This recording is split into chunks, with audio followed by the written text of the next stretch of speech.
আসসালামু আলাইকুম ভাই বোনেরা, কেমন আছেন? আশা করি ভালো আছেন। সকাল সকাল ঘুম থেকে উঠে চলে আইছি বাড়ির পিছনে।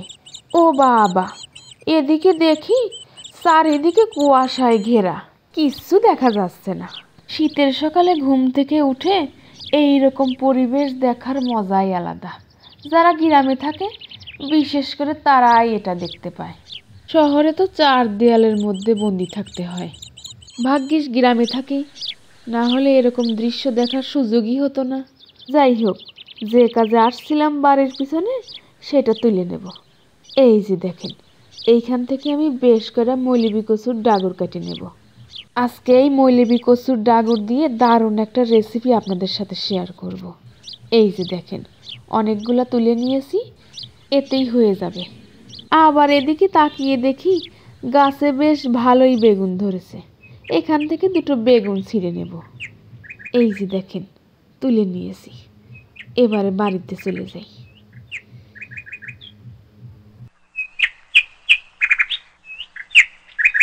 যাই হোক, সবজিগুলোকে কাটিয়ে নিয়েছি। এখানে আমি আলু, মৌলবি কচু আর দিয়েছি একটা বাগুন। পানির মধ্যে ভিজিয়ে রেখেছি যাতে কালো না হয়ে যায়। আর এদিকে আমি নিয়েছি কটা পুঁটি শুটকি। এবারে চলেন শুরু করা যাক। এখানে আমি একটা কড়াই নিয়েছি। আজকে আমি পুঁটি মাছের দম চচ্চড়ি বানাবো।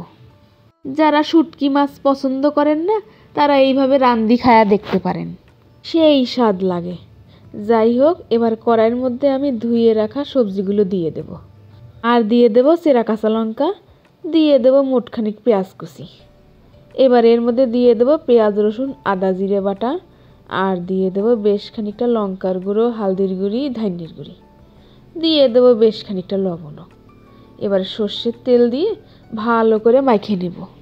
এবার এর মধ্যে দিয়ে দেব পুঁটি মাছগুলো ফাইন করে গরম পানি দিয়ে ধুয়ে নিয়েছিলাম সেইটা।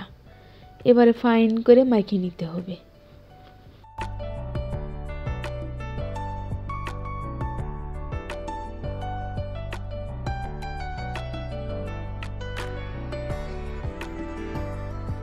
মাখিয়ে নিয়েছি।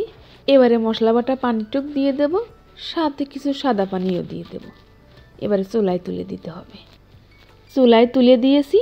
এবারে ঢাকনা দিয়ে ঢাকিয়ে পুরো রান্নাটাই দমে রান্না করব। বেশ কিছুক্ষণ পর ঢাকনাটা এবার তুলে দেখব, একদম জল শুকিয়ে মরিচিকা হয়ে গেছে। আর চুলার উপরে রাখতে হবে না। এ পর্যায়ে নামিয়ে নিলেই রেডি পুঁটি মাছের দম চচ্চড়ি।